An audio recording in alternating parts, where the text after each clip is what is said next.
ღირსი პორფირი კავსოკალიველი. ღვთისადმი სწრაფვა მხურვალე ლოცვას აღძრავს. ერთ კაცს მეუღლისადმი გული გაუცივდა. სამუშაოთი დაქანცულმა იფიქრა სად წასულიყო და თავის მეგობართან წავიდა. იქ დაისვენა, გესმის ჩემოშვილო. დაქანცული იყო და წავიდა მეგობართან, რათა დაესვენა. სიყვარული იყო ამ მეგობარში, ეს დიდი რამაა. დაქანცულობისას გვაქვს თუ არა ჩვენ ქრისტესადმი საღმრთო სწრაფვა? განა ლოცვით უფალთან არ მივდივართ, რომ დავისვენოთ. შენ კი მეუბნები, რომ ლოცვაზე და მსახურებაზე დაიღალე. ჩვენ ღვთისადმი მხურვალე სწრაფვა არ გვაქვს. როგორ მოვიპოვოთ იგი უხუცესო? ეს ჩვენ საკუთარ ძალას არ ექვემდებარება, იგი ღვთიობოძებულია. უწინარესად უფალს ვუყვარვართ ჩვენ, თუ კი მას სათნო ვეყოფით. ჩვენმა ძალისხმევამ და გარეგნულმა ზეწოლამ შესაძლოა ჩვენი სულისთვის უკუ შედეგი გამოიყოს, სულიერ სიძულვილამდეც კი. და როგორ შეგვიყვარებს ღმერთი? ღმერთმა რომ შეგვიყვაროს, სხვა რა მოგვეთხოვება? უნდა დავმდაბლდეთ, თავი უნდა მოვიდრიკოთ, უნდა გვიყვარდეს, ვილოცოთ და ღმერთს უნდა ვევედროთ. ჩვენთვის საკმარისია ვიშრომოთ და ყოველდღიურ საქმიანობაზე ვიზრუნოთ. უხუცესმა ეს ისე თქვა, თითქოს ჩემი აზრები წაიკითხა, რომ უამრავი საქმე და პასუხისმგებლობა მაქვს და რომ ზოგჯერ ჩემი გონება ამას ვეღარ უძლებს. მამა პორფირმა მითხრა, ერთი ექიმე ქალი იყო, განა მას მრავალი საქმე არ ჰქონდა კაბინეტში, საავადმყოფოში, სახლში, მაგრამ იგი დაქანცული სამსახურის დასრულებას ელოდა, რომ შეყვარებულის გვერდით ყოფილიყო. ასე გადის დაღლა. ქრისტემ მტრების სიყვარული გვიბრძანა. ეს დიდი რამაა. ყველა რომ გიყვარდეს და მათთვის ლოცულობდე. როცა ერთ-ერთ ჩვენგანს ეშმაკი განცდის და მას შფოთსა და დრტვინვაში აგდებს, ამ დროს დანარჩენებს ლოცვა თუ არ ხელეწიფებათ, მაშინ შფოთი ყველას გადაეცემა და პირიქით, თუ კი ერთი ყველასთვის ლოცულობს, მღელვარება იზღუდება. მლოცველი ღვთის მადლს ასხივებს და მის მიერ მადლი მთელ გარემოს ეფინება. იგი ყოველივეს აკურთხებს ირგვლივ. ერთმა მონაზონმა უხუცეს პორფირს კითხა, როგორ უნდა ილოცოს ახლად აღკვეცილმა მონაზონმა. ახლად აღკვეცილმა უნდა იკითხოს წმიდათა ცხოვრება და ახალი აღთქმა, უპასუხა უხუცესმა. უხუცესი შემაგონებდა ყველა პრობლემა ლოცვით დამეძლია. მეუბნებოდა მშვიდად ღვთის სიყვარულით და ღვთის განგებულებაზე მინდობით ილოცე, ლოცვისას ნუ დაიძაბები და ნურც მოუძლურდები. ასევე შეიყვარე ღამისთების ლოცვა, დიდი რამაა სიფხიზლე. დიდად მნიშვნელოვანი რამაა ეს, ამ დროს ზეცა იხსნება და ჩვენ ღმერთთან საუბრობთ. იქ ზემოთ მთაწმინდაზე ჩვენს ღამისთებებზე შუაღამის 12 საათამდე ცოტათი მერეოდა ძილი, თვალი მეხუჭებოდა, შემდეგ გონება მეხსნებოდა და ისევ ლოცულობდი როგორც დღისით. ღამისთევა რომ დასრულდებოდა, ისე ვიყავი თუნდ თავიდანაც დაეწყოთ ლოცვა. სკითში კანონს გარკვევით აზრიანად ვკითხულობდით. კვირაობით როცა ღამისთევა სრულდებოდა, კანონს ვგალობდით. მშვიდად ვსაუბრობდით მე და მამა პორფირი. ის გადაშლილი წიგნივით კითხულობდა ჩემს გულს.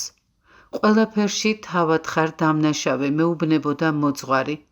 სულით დასნეულდი, ძალიან დაეცი, იმ სულიერი სიმაღლიდან დაეცი, რომელზეც იმყოფებოდი და ყოველივე ამაში თავად ხარ დამნაშავე. მაგრამ ამის მიზეზი უნდა მოძებნო, რა არის ეს, დაუდევრობა, ან იქნებ ეგოიზმი. ყველა ის მიზეზი კი, რომლებსაც შენ მისახელებ, არ არსებულია. ისინი მნიშვნელოვნად გეჩვენებიან, სინამდვილეში კი უმნიშვნელო, წვრილმანი და არარაობანი არიან. სხვათა საქციელს ყურადღებას ნუ მიაქცევ, მხოლოდ საკუთარ თავს მიხედე, თუ როგორ შეიყვარო ქრისტე უფრო მეტად.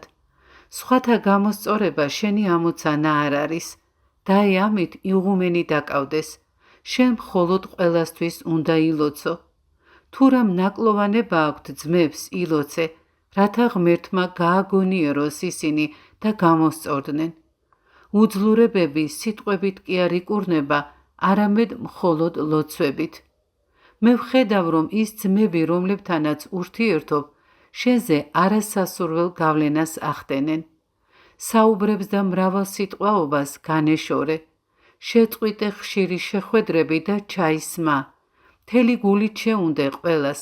მხოლოდ საკუთარ თავზე შინაგანი მუშაობით დაკავდი, გამუდმებით ჩაუღრმავდი საკუთარ თავს. მე ვეღარ ვხედავ შენში იმ პირვანდელ ღვთაებრივ სიყვარულს, რომელიც ადრე გქონდა. ახალბედა მონაზონი ძალიან ყურადღებიანი უნდა იყოს. გამუდმებული მძინარება ნამდვილად არ გჭირს, უბრალოდ ზარმაცობ. ხანდახან ტელეფონით საუბარი რომ შეგვეძლოს, მაშინ ნახავდი თუ რა სწრაფად გაგრებოდა ეს ყოველივე. მუშაობა აიძულე შენს სხეულს, შრომის ნუ გეშინია, შრომა ყველაფერს ცვლის, სულსაც და ხორცსაც. ლოცვას ნუ დაუტევებ, უბრალოდ დაძაბვის გარეშე ყველასთვის მხურვალედ ილოცე, ყველასთვის. ახლობლებს ლოცვით მოუტან სარგებელს და არა სიტყვით. თუ ვინმე გკითხავს მდაბლად მიუგე, მე ასე ვფიქრობ, მაგრამ ისე მოიქეცით, როგორც საჭიროდ მიგაჩნდეთ. ბევრი უნდა ილოცო, სიყვარულით ჩაეჭიდე მაცხოვარს და იგი ყოველივეს განაგებს. უბრალოდ მოიქეცი, ყველასადმი სიყვარული გამოამჟღავნე. შენი სიფრთხილით და დაძაბულობით სხვებსაც ნუ აიძულებ, რომ შენც მასე მოგექცნენ და ბოლოს შენსავით ფიქრობდნენ, როგორც ახლა მიამბე. მაგრამ ჯერ კიდევ არაფერი საშინელი არ მომხდარა. ეს ყველაფერი შენი წარმოსახვის ნაყოფია. დამიჯერე ღმერთს სიყვარულით მიენდე. ძლიერ დაბრკოლდი და ამიტომაც შემოვიდა შენში ეს ყოველივე. ღვიძარება ღვთის სიყვარულია. ღვთისადმი მარადის ხსოვნა უნდა გქონდეთ. ამით თქვენი გონება სიმკვირცხლეს შეიძენს. გონების მოქნილობა ღვიძარებით მოდის. ღვიძარება ღვთის სიყვარულია, რაც იმაში მდგომარეობს, რომ გულსა და გონებაში მუდამ უნდა გვეპყრას ქრისტე. სხვა რაიმე საქმითაც რომ ვიყოთ დაკავებულნი. ქრისტეს სიყვარული წადილი უნდა გქონდეს. უფლის ხსოვნა ლოცვით უნდა მოიპოვოთ. უფალო იესო ქრისტე, შემიწყალე მე. აგრეთვე საეკლესიო ლოცვით, გალობით, ღვთის შეწევნათა გახსენებით, წმინდა წერილიდან და სხვა სასულიერო წიგნებიდან ამონარიდებით. ამისათვის, რა თქმა უნდა, კეთილი ნებაა საჭირო. ეს ძალდატანებით არ ხდება, არამედ ძირითადად ღვთის მადლის ქმედებით, მაგრამ ღვთის მადლისთვის სიყვარული და სიმდაბლეა საჭირო. უკვე თუ ღვთის მადლით ცხოვრობთ, მაშინ ბოროტი ვერ გაშინებთ. თუ ღვთით არ ცხოვრობთ, მაშინ ბოროტი გარს გერტყმით, სიზარმაცე გიპყრობთ და იტანჯებით. ვინმეში სიზარმაცეს თუ ხედავთ, ესე იგი იმ ადამიანს სული არა აქვს წესრიგში. ხშირად მშვიდ მდუმარე ადამიანს ხვდებით, რომელიც სხვებს არ გავს და ვამბობთ, რომ კარგი ადამიანია, წმიდა ადამიანია, მაგრამ ის ადამიანი შესაძლოა ზარმაცი იყოს. ზარმაცები, უდარდელები, უსაქმურები ღვთის წინაშე მართლები არ არიან. სიზარმაცე ძალიან ცუდია. სიზარმაცე ეს არის ავადმყოფობა, ეს არის ცოდვა. ღმერთს არ სურს, რომ ზარმაცები ვიყოთ. დაუდევრად გსურთ ცხოვრება. თქვენ ამბობთ, რომ დამავიწყდა ამის გაკეთებაო. მაგალითად, ოთახიდან გასულს კარის დაკეტვა დაგავიწყდათ. და რას ნიშნავს დამავიწყდა? გაიხსენეთ, ყურადღებით იყავით. დიდი გულმოდგინება, მოქმედება, შრომა და ღვაწლი, ეს ყოველივე ხომ სათნოებაა. ფიზიკური შრომა ეს არის ბრძოლა, ეს სულიერი ბრძოლაა. როდემდეც უყურადღებოები იქნებით, იქამდე ეწამებით და პირიქით, რაც უფრო კრძალვით და ყურადღებით იქნებით, მით უფრო იბედნიერებთ. მთაწმინდაზე სენაკის კარზე ძველი რაზა ეყენა. კარი რომ გაგეღო, ის უნდა გაგეწია. რაზა ძლიერ ხმას გამოსცემდა. კარის გაღებისას რაზა ჭრიალებდა. 100 მეტრზე ისმოდა მისი ხმა და უხმაუროდ ვერავინ აღებდა კარს, თუმცა რაზა უხმაუროდაც იოლად იხსნებოდა. ვუხსნიდი მათ, მაგრამ რაზას მაინც აჭრიალებდნენ. მსგავსი ამბები უბრალოდ გვეჩვენება, მაგრამ ისინი მთელ ჩვენ ცხოვრებას უკავშირდება. რაც უფრო უახლოვდებით ღმერთს, მით მეტად ყურადღებიანი იყავით ყველა საქმეში და სულიერშიც. საკუთარი სულის გულისხმის ყოფით, ღვთის მადლით თქვენ მეტად გონიერდებით. თქვენს ცხოვრებაში გულისთქმების გარეშე გიმუშავიათ, თქვენ არ ცდებით, ღვთის მადლი გფარავთ. ქრისტიანი ზარმაცი არ უნდა იყოს, იგი არ უნდა თვლემდეს. ქრისტიანი სადაც არ უნდა წავიდეს, ლოცვაში და საღმრთოს რახვაში უნდა გამოიხურვებოდეს. და მართლაც ღვთისმოყვარე ქრისტიანი შეიძლება საკუთარ წარმოსახვაში, ვარსკვლავთა შორის, უსასრულობაში, საიდუმლოში, მარადილში, ღმერთში გამოიხურვებოდეს. დაეამაღლდეს, დაეილოცოს და გრძნობდეს, რომ მადლით განიღმრთობა. ბუმბულივით აზრით უნდა ფრენდეს, მისი აზრი კი უბრალოდ ფანტაზია როდია. გამოხურვება ფანტაზია არ არის, არამედ სინამდვილეა და არა ოცნება. ქრისტიანი ღრუბლებში არ ფრენს, როგორც ამას ხშირად ვამბობთ. იგი სინამდვილეს აღიქვამს და მასში ცხოვრობს.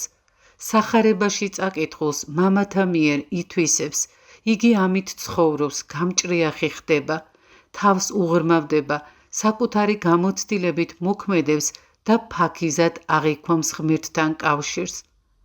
ერთხელ უხუცესთან საუბრისას იოანე ოქროპირის ციტატა მოვიყვანე, ლოცვის შესახებ საუბრებიდან.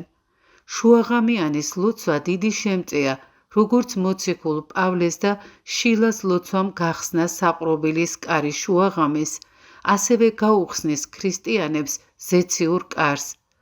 ამ სიტყვების მოსმენამ უხუცესი დიდად გაახარა.